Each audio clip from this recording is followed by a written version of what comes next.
বাংলাদেশ ব্যাংকের সাবেক deputy governor S K সুর গ্রেফতার। বাংলাদেশ ব্যাংকের সাবেক ডেপুটি গভর্নর শীতাংশু কুমার সুর চৌধুরীকে গ্রেফতার করেছে দুর্নীতি দমন কমিশন। তার বিরুদ্ধে জ্ঞাত আয় বহির্ভূত সম্পদ অর্জন এবং সম্পদের তথ্য গোপনের অভিযোগে মামলা করেছে দুদক। এই মামলায় অন্য আসামিরা হলেন এস.কে সুরের স্ত্রী সুপর্ণা সুর চৌধুরী ও মেয়ে নন্দিতা সুর চৌধুরী। গত বছরের 23 ডিসেম্বর প্রাথমিক অনুসন্ধান প্রতিবেদনের ভিত্তিতে মামলাটি দায়ের করা হয় বলে জানান দুদকের উপপরিচালক মোহাম্মদ আক্তারুল ইসলাম। এস.কে সুর ডেপুটি গভর্নর থাকাকালে আলোচিত এনআরবি গ্লোবাল ব্যাংকের সাবেক ব্যবস্থাপনা পরিচালক প্রশান্ত কুমার হালদারের ঋণ কেলেঙ্কারির ঘটনায় সহযোগিতা করেছেন ও সুবিধা নিয়েছেন বলে তথ্য উঠে এসেছে কয়েকজন আসামির জবানবন্দিতে।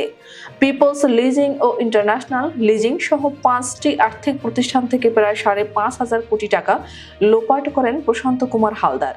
এই অনিয়মিততাকে বাংলাদেশ ব্যাংকের সাবেক ডেপুটি গভর্নর এস.কে সুর চৌধুরীর সহায়তা করার অভিযোগ রয়েছে। এছাড়া তিনি অনিয়ম দুর্নীতির মাধ্যমে অর্থ হাতিয়ে নিয়েছেন ও সরকারের রাজস্ব ফাঁকির অভিযোগ রয়েছে তার বিরুদ্ধে। সিএমএম আদালতে দেওয়া জবানবন্দিতে ইন্টারন্যাশনাল লিজিং এর সাবেক ব্যবস্থাপনা পরিচালক রাশিদুল হক বলেন, এস.কে সুর চৌধুরীকে ম্যানেজ করে পি.কে হালদার অর্থ লোপাট করেছেন। এস.কে সুর চৌধুরী 2018 সালের জানুয়ারিতে ডেপুটি গভর্নরের পদ থেকে অবসরে যাওয়ার পর বাংলাদেশ ব্যাংকের উপদেষ্টার দায়িত্ব পালন করেন। বর্তমানে তিনি অবসরে রয়েছেন।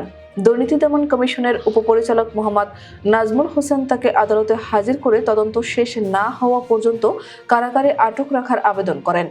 আদালত সূত্র জানায়, রাজধানীর সেগুনবাগিচা এলাকা থেকে এস.কে সুরকে গ্রেফতার করা হয়।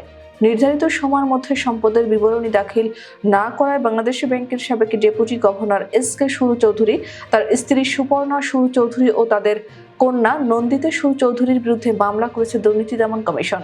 দুদকের উপপরিচালক আক্তারুল ইসলাম এ তথ্য নিশ্চিত করেছেন। তিনি বলেন, দুর্নীতির অভিযোগের তদন্ত শেষে প্রতিবেদনের ভিত্তিতে দুদক মামলা করার সিদ্ধান্ত নেয়। ওই 3 জন দুর্নীতি দমন কমিশন 26-এর 1 ধারা মোতাবেক নির্ধারিত সময়সীমার মধ্যে দুদকের সম্পদের বিবরণী দাখিল করতে ব্যর্থ হন।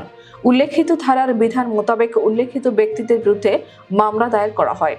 নির্ধারিত সময়ের মধ্যে সম্পদের হিসাব দাখিল না করায় গত বছরের 23 ডিসেম্বর এস.কে সুর চৌধুরী, স্ত্রী সুপর্ণা সুর চৌধুরী এবং তাদের মেয়ে নন্দিতা সুর চৌধুরীর বিরুদ্ধে মামলা করে দুদক।